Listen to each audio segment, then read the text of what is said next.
Bonjour, deuxième volet, deuxième vidéo de cette série sur cette nouvelle chaîne. Alors, certes, ce sont déjà des thèmes que j'ai déjà développés sur la chaîne, la première chaîne que vous connaissez, hein, Le Veilleur non silencieux. Et d'ailleurs, tous ces thèmes qui ont déjà été abordés dans mes anciennes vidéos le sont toujours. J'ai laissé ces vidéos-là sur la chaîne. On m'a demandé d'en reparler aujourd'hui. J'en reparle avec grand plaisir. On m'a demandé de reparler de... Alors aujourd'hui, on va parler de l'éveil. Qu'est-ce que l'éveil? Et deuxièmement, je vais surtout vous parler de la connexion. Qu'est-ce que la connexion? Parce que c'est lié à l'éveil. Hein. D'abord, la question que j'ai envie de vous poser, c'est êtes-vous connecté?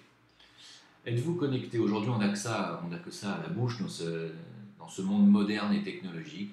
Ouais, tu as acheté la dernière montre connectée. Est-ce que tu as vu les lunettes connectées, la montre? Alors la montre connectée, c'est en train de se répandre.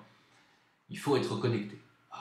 Connecté à Internet, connecté à Facebook, connecté à tous les réseaux sociaux, Instagram et j'en passe. Et en fait, tout simplement parce qu'on essaye de remplacer par la technologie tout ce que nous avons déjà en nous. Et tous les principes finalement créateurs, les principes, j'ai presque envie de dire divins, hein, il faut le dire, tous les principes de la création sont aujourd'hui repris par le monde de la technologie. Hein. Et donc, on utilise les mêmes mots, la même syntaxe, on utilise le terme connecté pour expliquer qu'avec la technologie, l'informatique, on peut être connecté. Connectés les uns entre les autres, enfin les uns avec les autres. C'est vrai qu'aujourd'hui, grâce à la technologie, on peut parler à quelqu'un qui est de l'autre côté de la planète en une fraction de seconde. On peut même le voir en direct sur son téléphone, c'est extraordinaire. Sauf que toutes ces technologies-là, en fait, en réalité, on les a en nous. Hein. Oui, on est tout à fait capable d'être connectés les uns aux autres de manière télépathique. Hein. Et en fait, nous avons ces technologies-là qui sont disponibles, en fait. Elles sont tout à fait accessibles. Alors évidemment, ça demande un travail considérable, ça demande plusieurs vies. Mais nous avons la possibilité d'avoir ces pouvoirs-là. Voilà. Et comme nous avons perdu cette connexion avec notre partie divine, nous essayons de remplacer cette partie divine par une connexion virtuelle. Virtuelle qui est une connexion technologique. Hein. Mais le virtuel n'est pas le réel. Alors certes, beaucoup de personnes qui écoutent ces vidéos, qui vont écouter cette vidéo vont me dire mais c'est toi qui es dans le virtuel parce que le réel c'est justement la technologie. Alors qu'eux, ils ne comprennent pas que c'est l'inverse. Mais c'est très difficile de leur faire comprendre que c'est eux qui se sont inversés et que c'est pas ce que je dis. C'est très difficile parce qu'ils n'ont pas encore eu l'ouverture justement d'esprit, et c'est justement cet éveil qui permet d'avoir un œil ouvert sur ce qu'il y a de l'autre côté, ce qu'il y a dans les mondes internes en réalité. C'est pas un œil externe, hein, le troisième œil. Le troisième œil est un œil interne qui permet d'avoir une vision intérieure. Il y a beaucoup de gens qui s'imaginent que l'au-delà est au-delà du ciel. Alors quand on parle de Dieu, on regarde le ciel, ou alors on fait souvent ce terme, c'est celui-là qui nous regarde. Il n'est pas là, il est là, à l'intérieur, là. Et l'œil qui voit tout est un œil interne, en réalité. Voilà, donc c'est idem, on ne peut pas parler de connexion, de reconnexion à son moi divin sans parler d'éveil. Alors en réalité, moi je vais vous parler d'éveil avec un S à la fin. Il n'y a pas un éveil, mais une succession d'éveils. On ne se réveille pas un matin éveillé, comme le Bouddha, et connecté. Ça n'est pas possible.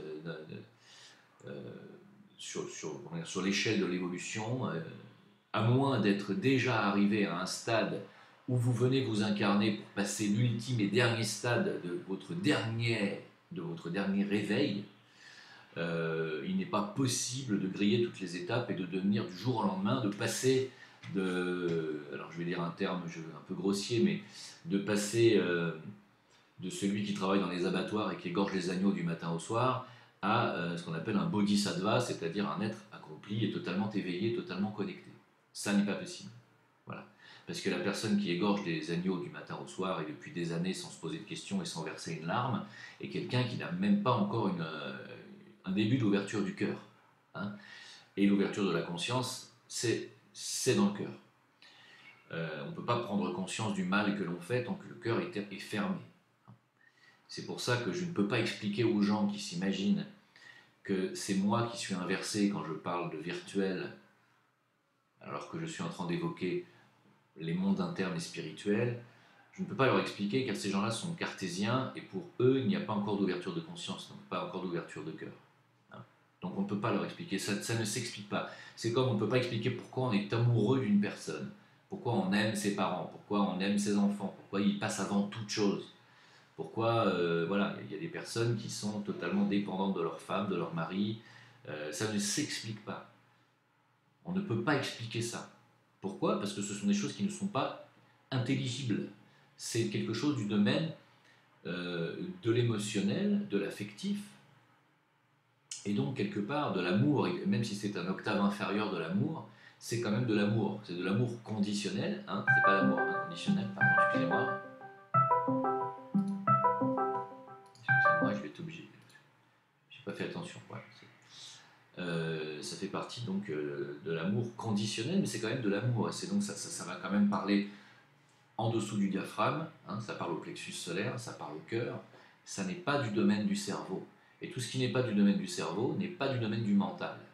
Et tout ce qui est affaire d'affectif, tout ce qui est affaire d'émotion, de sentiment, ne trouvera jamais sa réponse dans le cerveau.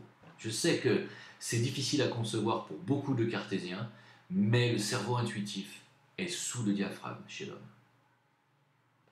Voilà. Il comprend les intestins, l'estomac, la rate et le foie, notamment, sachant que les peurs sont liées aussi au rein. Voilà. Alors je sais que ça ne parle absolument pas à la majorité des cartésiens de ce monde. Je suis désolé pour eux, hein. Je sais que eux me considèrent comme une tâche absolue, mais on s'en fiche. C'est moi qui suis désolé pour vous, les gars, parce que les Chinois, eux, il y a 2500 ans, ont déjà découvert ça il y a très longtemps. Et quand on a peur et qu'on a une grande peur subite, on fait ce qu'on appelle une jaunisse. Et ce sont les reins, hein, qui fabriquent justement cette substance qui fait que vous chopez une jaunisse. Les reins sont liés à la peur. La colère est liée au foie, c'est encore une émotion, la colère est une émotion, hein, qui est liée au foie. Hein, et essayer de comprendre que les émotions sont liées aux organes qui se situent dans la cage, enfin, sous le grille costal, et sous le diaphragme notamment. Vous allez me dire le foie est au-dessus du diaphragme, oui, enfin, sous le grille costal et le diaphragme, voilà, ça vous va. Et donc, automatiquement, c'est pour ça que les cartésiens, qui ne fonctionnent que dans le mental, et donc dans la boîte à idées là-haut, et à concept, ce qui est très bien, il en faut, attention, moi je ne critique pas les gens qui sont dans le mental, hein, mais vous ne pouvez pas comprendre, vous ne pouvez éventuellement qu'essayer de rationaliser la chose et de dire, bon, effectivement, pourquoi pas, ça pourrait être un concept intéressant. Les scientifiques sont en train de découvrir petit à petit que ce sont les Chinois qui ont raison, que effectivement les émotions sont liées complètement aux intestins, qu'il y a une voie directe entre les intestins et le cerveau, vous le savez maintenant, hein, on l'a démontré scientifiquement, hein, il y a un lien direct, hein, une voie comme une voie express, hein, entre les intestins et le cerveau, donc il y a vraiment un lien. Hein, et il y a des neurones aussi qui sont fabriqués en grande partie par les intestins, voilà, donc il faut quand même le savoir, hein, les hormones sont fabriquées en grande partie par les intestins, et il y a des neurones aussi qui sont fabriqués par les intestins. Donc les intestins sont réellement un cerveau inversé, qui est un cerveau intuitif et instinctif aussi, il faut le dire. C'est plutôt instinctif, c'est plutôt un cerveau instinctif. Hein. C'est-à-dire qu'il ne comprend pas les choses, mais il les ressent. Voilà, tout ce qui est du domaine du ressenti fait partie de tout ce qui est sous le diaphragme, et donc qui va toucher surtout à ce cerveau instinctif que sont les organes inférieurs, donc que sont les intestins notamment. Voilà. Et donc, pourquoi je dis ça? Je dis ça parce que la reconnexion et l'éveil qui marchent ensemble sont surtout dus au domaine du cœur. Alors le cœur, vous allez me dire, est au-dessus du diaphragme, il est aussi sous le grille costal, mais il est sous le sternum, enfin il est protégé par les côtes et le sternum, mais il est du domaine du cœur, c'est-à-dire au-dessus du diaphragme. Tout ce qui est émotion, émotionnelle et condition, c'est-à-dire tout ce qui est dépendance, hein, on parle d'émotion et dépendance, se situe sous le diaphragme. Tout ce qui va considérer l'amour inconditionnel, c'est-à-dire le don de soi, est l'affaire du cœur, et là on est au-dessus du diaphragme. Hein. Le cœur est le point médian entre les émotions et le mental. On est à l'horizontale ici. Nous avons une verticalité et une horizontalité. n'est-ce pas? Je vous laisse méditer sur ce symbole. Hein. La verticalité dans l'horizontalité. La verticalité spirituelle dans l'horizontalité matérielle, hein, mais aussi le mental qui croise le chemin de la compassion, le chemin christique. Hein. Donc nous avons une verticalité, parce que ce sont ces deux principes qui mènent à la libération et qui mènent à l'éveil total. C'est le mental illuminé, d'accord, et la compassion incarnée, c'est-à-dire qui sort du cœur et qui permet d'agir sur le plan terrestre. Comprenez bien que vous ne pouvez pas atteindre l'éveil et la totale connexion et vous ne pouvez pas devenir un être accompli si vous n'avez pas d'abord le mental illuminé. Donc comprenez bien que l'illumination est quelque chose de très important. Quand on parle d'illumination, c'est la voie du Bouddha. Hein. Et que donc il faut d'abord avoir ce mental illuminé, donc il faut avoir une connaissance. C'est pour ça que je vous ai expliqué déjà 50 fois que le chemin luciférien mène à cette connaissance et à ce mental illuminé. Hein. Le mental illuminé est la voie des Illuminati. Hein. Alors attention, ne confondez pas avec le satanisme, encore une fois, qui n'a rien à voir. Le satanisme, on utilise la connaissance à des fins égoïstes et matérialistes. Ce n'est pas le but du mental illuminé qui va utiliser la connaissance, lui, pour la reconnexion et pour la connaissance de soi, du divin et des mécanismes de la vie. Ça n'a rien à voir. Enfin, ça a à voir, mais ce n'est pas le même but, la même finalité. La connaissance est ce qu'elle est. Ce qui change, c'est l'utilisation qu'on en fait. La connaissance est la connaissance. Elle est la même pour les mages blancs qui travaillent dans la lumière et dans la verticalité et dans l'horizontalité que pour les mages noirs qui ne travaillent que dans l'horizontalité. Hein? C'est la même connaissance. D'accord? Seulement, nous n'avons pas les mêmes buts et les mêmes fins. Ceux qui travaillent dans l'horizontalité, les mages noirs, les satanistes, utilisent la connaissance à des fins uniquement de plaisir charnel, de plaisir de contrôle des autres et de pouvoir matérialiste, de jouir de la condition matérielle. C'est surtout ça, les gens qui sont dans l'horizontalité, sur le plan matériel. Mais la connaissance peut aussi nous amener en haut, c'est-à-dire à illuminer ce mental, car grâce à la connaissance, nous comprenons qui nous sommes, quelle est notre place dans l'univers, sur l'échelle des plans subtils, et nous avons besoin de cette connaissance pour illuminer notre mental. Hein. Mais ce n'est pas non plus la finalité, ça ne suffit pas. Pour être une personne accomplie, il faut une connaissance verticale, un mental illuminé, la voie du Bouddha, et il faut une voie compassionnelle, qui est aussi une voie horizontale, qui doit permettre au cœur ouvert et la conscience incarnée dans le cœur d'agir sur le plan terrestre. Mais non pas d'agir comme les seigneurs noirs, les maîtres noirs, sur le plan matériel égoïste, non, d'agir sur le plan matériel de manière altruiste, c'est-à-dire de s'occuper des autres et de donner de soi.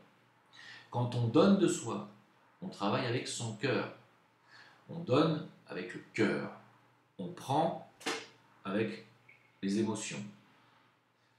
Il y a une énorme nuance. Hein. Le type émotionnel va surtout demander, il va prendre chez les autres. C'est celui qui vit dans ses peurs, qui vit dans ses peurs d'être abandonné, ses peurs d'être humilié, ses peurs de manquer, ses peurs de déplaire.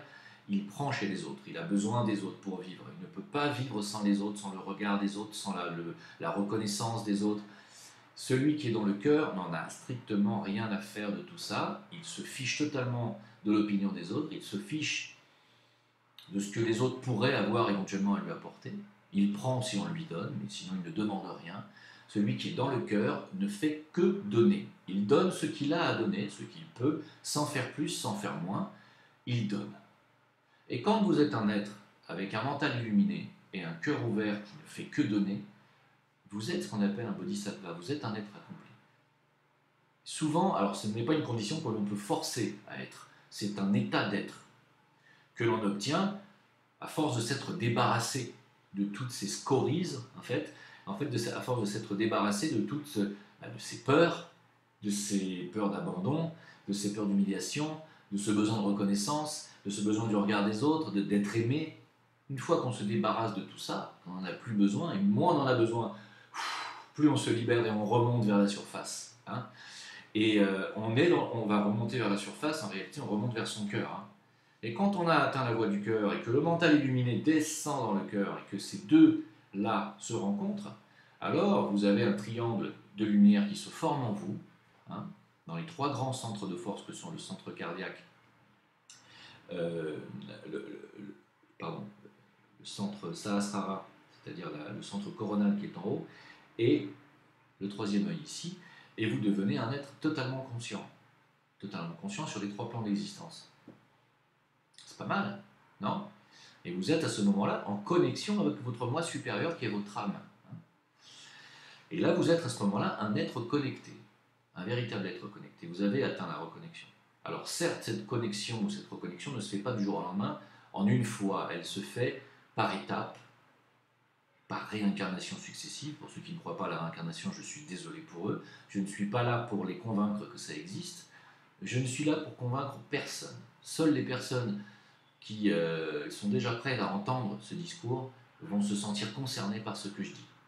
Celles qui sont totalement hermétiques à mon discours ne sont tout simplement pas prêtes à entendre ça. Celles qui ne croient pas à la réincarnation ne sont tout simplement pas prêtes à cet enseignement.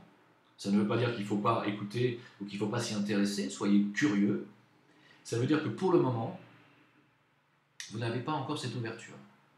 Lorsque vous l'aurez, vous saurez que la réincarnation est un principe immuable et un principe tout à fait naturel et obligatoire pour tout le monde et que ce n'est pas un problème. Avec le système d'atomes permanents que je développerai, que je réexpliquerai dans une vidéo prochaine. Et donc, nous le réincarnons tous, hein, et grâce à ce système de réincarnation et le système d'atomes permanents, ça nous permet de reprendre à chaque nouvelle incarnation là où nous nous étions arrêtés à l'incarnation précédente. Nous ne perdons rien en réalité. Nous ne perdons rien de notre progression spirituelle. Hein. Nous perdons tous les attributs de la personnalité. Mais nous ne perdons pas notre travail, le travail que nous avons fait sur notre lumière et sur notre ouverture spirituelle, hein, et sur notre ouverture du cœur et sur notre mental, l'illumination de notre mental. Nous ne perdons rien. C'est pour ça qu'il y a des gens qui s'incarnent avec déjà des degrés de conscience extrêmement élevés, plus que d'autres, parce qu'ils n'ont rien perdu du travail qu'ils ont déjà fait avant. Hein. Il y a des musiciens qui s'incarnent et sont déjà musiciens. Dois-je réexpliquer le cas de Mozart, hein. Pourquoi? Parce qu'il n'a rien perdu de ce qu'il a fait dans ses anciennes vies et ce qu'il a fait même entre deux vies. C'est-à-dire dans l'au-delà, on peut continuer à travailler et étudier la musique. Il s'est incarné, il avait de plus en plus la mémoire de ce qu'il a fait, car plus on avance en conscience et plus on s'élève et plus on se reconnecte. Alors on se reconnecte par bribes au début, hein. C'est-à-dire qu'on a des flashs. Ah tiens, c'est marrant, j'ai rêvé de ça. Ou tiens, c'est marrant, je viens d'avoir un flash. Vous savez, c'est déjà arrivé à tout le monde. Plus ou moins ces flashs-là vont devenir de plus en plus longs, de plus en plus fréquents, au fur et à mesure que vous vous reconnectez, et d'autres pouvoirs vont se développer. Les pouvoirs se développent tout seuls. Alors certes, vous pouvez les accentuer en travaillant, en méditant sur ces pouvoirs et en travaillant dessus. Parfois, ils se développent tout seuls, comme la mémoire. Et il y a des personnes qui naissent avec une mémoire gigantesque, et une mémoire aussi de leurs anciennes vies, et une mémoire aussi qui leur permet justement, en étant très jeunes, 3-4 ans, de savoir déjà jouer du piano parce qu'ils sont très connectés justement à leur moi supérieur, à leur âme, et donc ils entendent la musique et c'est déjà en eux, voyez. Donc ils n'ont pas besoin de passer par de longues phases de réapprentissage. C'est pour ça qu'on a des gamins de 6, 4 ans, 5 ans, 6 ans ils savent déjà jouer des pièces de Bach ou plus dures encore. Hein. Et parce que ce sont des gens qui ont déjà travaillé avant. Eh bien, c'est pareil pour toute votre progression spirituelle, tout ce que vous allez faire ne sera jamais perdu. Il n'y a pas de désespoir à avoir ou de découragement. Tout ce que vous faites est enregistré et n'est pas perdu. Voilà, c'est très important de savoir ça. Et donc, vous allez avoir une succession d'éveils avec un S à la fin, car on ne peut pas s'éveiller à toutes les réalités en même moment, en même temps. Mais c'est une progression qui va, si vous voulez, comme c'est une progression qui est en forme conique, c'est-à-dire que plus vous vous élevez, à la base, vous avez beaucoup de choses à évacuer, beaucoup de choses à apprendre. Et plus vous avancez, moins vous avez de choses à apprendre et moins vous avez de choses à évacuer. Et au final, vous savez, c'est comme un sablier renversé. Au début, le sable, on ne le voit pas tellement s'écouler, c'est très très lent. Puis plus il approche de la fin, plus le sable s'écoule vite et hop, les derniers grains partent très vite. Et bien là, imaginez ce sablier à l'envers. Votre conscience monte, monte, monte. Et au fur et à mesure qu'elle monte, les derniers moments, les derniers instants et les dernières incarnations sont des incarnations où votre progression est rapide et votre illumination et votre libération, finalement, le moment où vous devenez cet être accompli, c'est comme on dit un être ascensionné, un bodhisattva, finalement ces dernières vies sont rapides. Et les dernières progressions sont très rapides. Donc le plus difficile sont dans les premières vies où vous décidez d'accélérer votre processus évolutif et de travailler en conscience. C'est surtout là le plus difficile, ce démarrage. C'est comme quand on apprend le piano, hein, le plus dur c'est au début, quand on comprend où est le do sur le clavier, où est le sol, votre doigt doit aller sur cette note. C'est ça le plus dur. C'est pas quand on sait déjà jouer. Le plus dur c'est quand on essaye de comprendre comment fonctionne un appareil. Or, l'être humain est un appareil. Je l'ai déjà expliqué dans la première vidéo, pour ceux qui ne l'ont pas regardé. Et donc, vous devez comprendre comment fonctionne votre appareil, ou vos appareils, car nous sommes en réalité plusieurs machines embriquées les unes dans les autres. Nous sommes une machine à penser, une machine à ressentir, une machine à agir, à respirer. Nous avons une partie totalement mécanique, nous avons une partie qui est totalement... c'est ça, c'est que le corps physique, éthérique physique, en réalité on ne les dissocie pas en occultisme, sachez-le.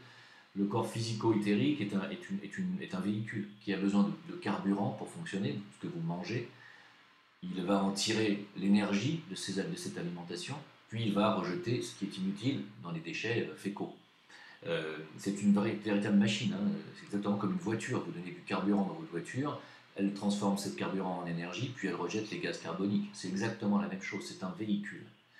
Mais je ne parle que du corps physique. Le corps émotionnel qui est à l'intérieur, lui, ne fait que ressentir les choses. Alors, tous les problèmes que vous avez avec votre ressenti et avec votre plexus, tout ce qui est en dessous du plexus, tous les problèmes de peur, d'estomac, etc., sont en relation avec votre corps astral, surtout et principalement le foie, hein, et vos intestins. Et donc, automatiquement, c'est un corps de ressenti. Hein. Et tout ce qui concerne les idées, parce que j'ai dit que nous sommes aussi une machine à penser, est du domaine du corps mental, qui est un corps encore plus petit, imbriqué dans le corps astral, et qui est un corps qui n'est pas parfait. Le corps astral non plus n'est pas parfait, qui demande à se perfectionner, et plus vous travaillez en conscience, sachez que, évidemment, pour cela, il y a des écoles. Hein. Il y a des écoles d'initiation qui vont vous permettre de monter les étapes de l'éveil, ou des éveils. Il y a des écoles qui vous permettent d'accéder plus rapidement à ces états-là. Hein. Et pour franchir ces étapes, eh bien, les orientaux, notamment, nous ont montré la voie depuis plus longtemps que les occidentaux. Les orientaux sont les spécialistes de la voie à suivre, que ce soit les Chinois anciens, hein, les ancestraux, ou que ce soit les hindous, ou que ce soit les Tibétains ou autres. La voie a déjà été montrée plusieurs fois par de nombreuses personnes, et il existe donc un système de maîtrise. On apprend à maîtriser ces différents corps, et chaque maîtrise de chaque corps, à chaque maîtrise de chaque corps correspond ce qu'on appelle une initiation majeure en réalité. C'est-à-dire nous passons comme le ski, première étoile, deuxième étoile, troisième étoile, et j'en passe.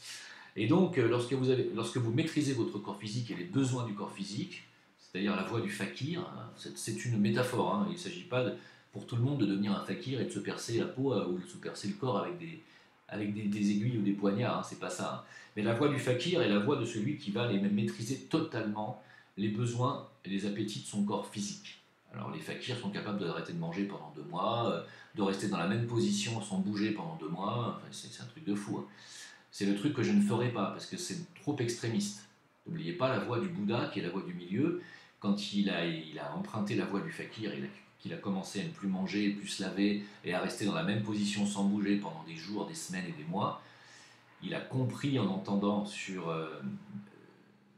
lorsqu'il était sur la berge et qu'il a vu un bateau passer avec un prof de musique et son élève, qui lui a appris à accorder son instrument. Il lui a dit, tu vois, si tu le tends trop, la corde casse, si tu le tends pas assez, ça ne sonne pas.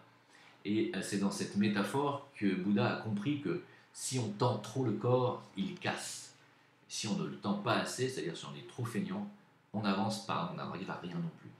Et la voie du fakir n'est donc pas une bonne voie, hein, c'est une voie extrême qui ne mène à rien, mais c'était quand même la voie, on va dire, voilà, extrémiste de la maîtrise du corps physique, c'est-à-dire de dire à son corps, tu ne mangeras pas tous les jours, tu n'auras pas de désir sexuel, tu ne vas pas utiliser ton sexe, tu vas manger quand je te le dirai. c'est vraiment, je maîtrise mon corps physique, mon véhicule physique. Ensuite, il y a d'autres étapes dans les écoles initiatiques. Et ces écoles, l'étape suivante, qui est l'étape la plus difficile pour tout être humain, pour tout le monde, c'est l'étape de la deuxième initiation, qui est l'initiation qui concerne la maîtrise des émotions. Donc tout ce qui concerne sous le plexus, hein, et les peurs, l'abandon, les mémoires d'abandon, etc. Les 5 plaies de l'âme, renseignez-vous sur ce que sont les 5 plaies de l'âme, hein, j'en ai déjà parlé. Et donc en fait, la deuxième initiation concerne la maîtrise de toutes les émotions. Et donc de l'amour conditionnel aussi, c'est-à-dire celui qui ne donne que si on lui rend. Hein. Donc c'est la maîtrise du corps émotionnel. Et ensuite, lorsque vous avez atteint cette deuxième initiation, qui est déjà extrêmement difficile à atteindre, qui est la plus difficile à atteindre, et elle ne s'atteint qu'en commençant à maîtriser un minimum son mental, car nous avons besoin du mental éclairé, pour ne pas dire illuminé, un minimum éclairé pour pouvoir avoir conscience de notre corps émotionnel et de nos émotions et pour pouvoir les maîtriser. Donc nous avons besoin de commencer déjà aussi à maîtriser notre mental. Et donc en général, l'initiation qui permet de contrôler nos émotions et notre corps émotionnel s'accompagne très rapidement, c'est-à-dire peut-être 1 ou 2 incarnations après, de l'initiation mentale qui vous permet d'avoir la troisième initiation. Cette initiation du mental, et qui cette fois vous rendra le mental illuminé, car vous allez travailler dans la connaissance. Et les gens qui en sont à ce stade sont des personnes qui doivent énormément travailler dans la connaissance. Qu'est-ce que la connaissance? Il ne s'agit pas d'apprendre un traité de mathématiques ou de droit. Non, ça n'a rien à voir avec ça. Ce n'est pas le savoir, c'est la connaissance. La connaissance, c'est la connaissance des rouages de la vie et de la création. Comment construire des formes pensées, comment construire des archétypes avec l'intelligence supérieure et créatrice, et donc l'imagination créatrice.